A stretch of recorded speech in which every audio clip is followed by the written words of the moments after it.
Virada Cultural, com Ney Carrasco.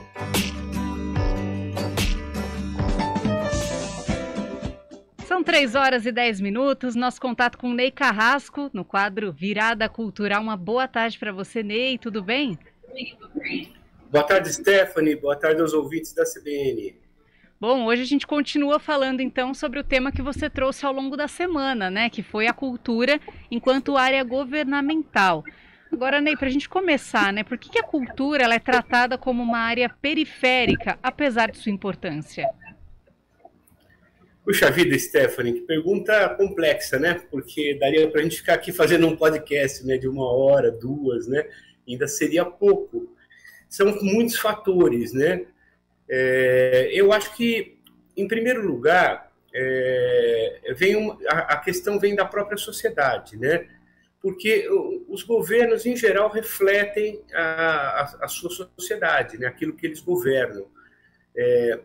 Então, assim, nós temos no Brasil uma dificuldade para entender essa diversidade, essa importância da cultura, né? Talvez por razões históricas, né?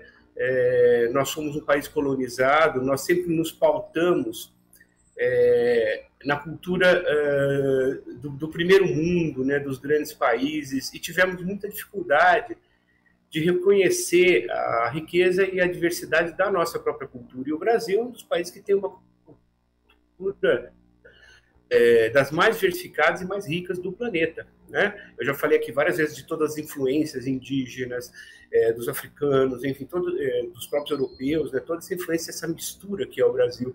Mas a gente teve muita dificuldade, historicamente, para reconhecer isso.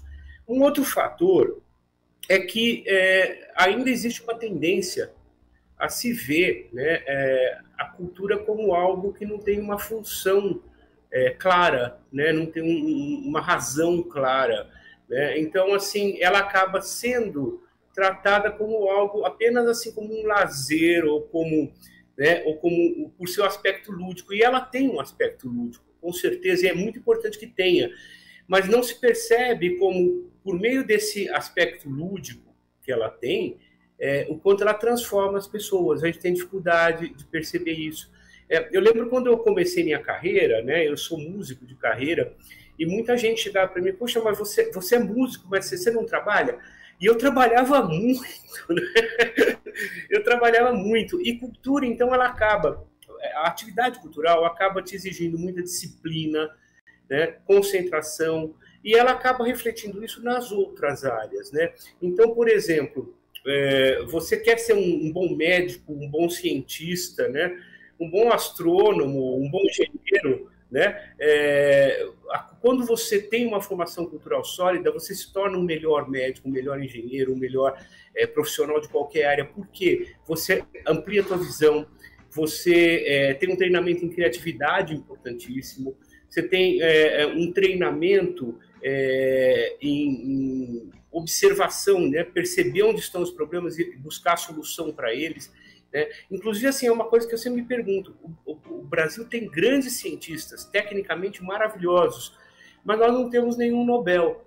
Talvez seja por isso, talvez nós precisemos de uma formação um pouco mais ampla em cultura para dar esse subsídio a todos os profissionais. Não vamos esquecer que o Einstein tocava violino, né? Pois é, né, Ney? Essa questão também é muito importante, né? O quanto a música, ela ajuda em outras áreas da nossa vida, né?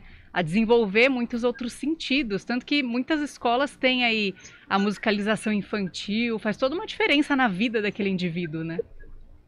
É importantíssimo, e não se restringe à música, né? Todas as atividades artísticas trabalham de alguma maneira essa outra dimensão do conhecimento, que é isso que eu acho que as pessoas têm dificuldade de perceber. É uma outra dimensão do conhecimento, mas que influi diretamente naquela dimensão que a gente está acostumado, que é o do conhecimento científico, curricular, né, vamos dizer assim, da escola, né? Então, assim, qualquer arte que você trabalhe tem essa influência, né, nessa outra dimensão do conhecimento, né?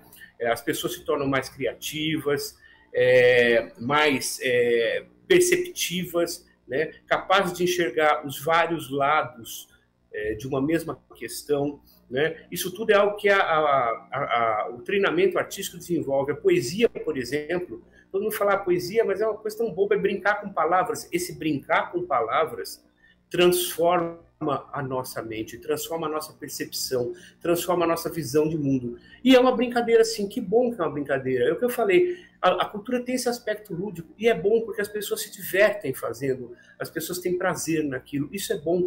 A gente tem uma falha na nossa educação, né, cultural mesmo, da nossa sociedade, né, que é achar que aquilo que é lúdico, prazeroso, divertimento, não é prático e não tem uma razão, né, de ser feita. Então, assim, a gente perde muito com isso. Ney Carrasco, o que a gente pode pensar para que essa percepção mude, né? O que a gente poderia sugerir como uma alternativa? Olha, são duas coisas. O primeiro é realmente um esforço de todas essas instituições que você mencionou, a escola, né? A escola faz um trabalho já nesse sentido, ele tem que ser um pouco mais valorizado e as escolas investirem um pouco mais nele. Isso vem, como eu falei, da sociedade, né? Para a escola investir mais, né, os pais têm que achar que é bom investir mais e respaldar a escola, né? Senão ela fica sem respaldo, ela acaba não tendo a força, né? Os governos também, quanto mais a sociedade cobrar dos governos políticas culturais, né, alocação de recursos bem alocados, claro, né, buscando esse conhecimento, essa segunda educação, né, para o crescimento de toda a sociedade, os governos vão investir mais, né? Tem uma lenda aí, né, que eu nunca consegui comprovar, mas eu já ouvi de várias fontes, que uma vez, durante a Segunda Guerra Mundial, reunidos lá no gabinete, né, os militares com Churchill e tudo mais, e foi proposto que houvesse um grande corte nos recursos de cultura do Reino Unido por causa da guerra, né? E o Churchill falou assim, mas se a gente vai cortar recursos da cultura, e afinal, pelo que nós estamos lutando? E é muito bonita essa frase, porque, de fato, eles estavam lutando pela cultura deles, né? contra uma ideologia que se opunha a essa cultura, né? Então, assim, a gente tem que pensar maior, viu, Stephanie? Acho que esse é o grande segredo. Ney Carrasco, no nosso quadro Virada Cultural, muito obrigada pela sua participação aqui no Estúdio CBN. Toda sexta-feira a gente conversa ao vivo e ao longo da semana você vem trazendo nessas pílulas, sempre com um tema muito bacana. Muito obrigada pela sua participação e até semana que vem. Bom, Stephanie, eu que agradeço, né, poder estar aqui com você, com todos os ouvintes. E então, um bom final de semana para todos e até semana que vem. Bom fim de semana, Ney.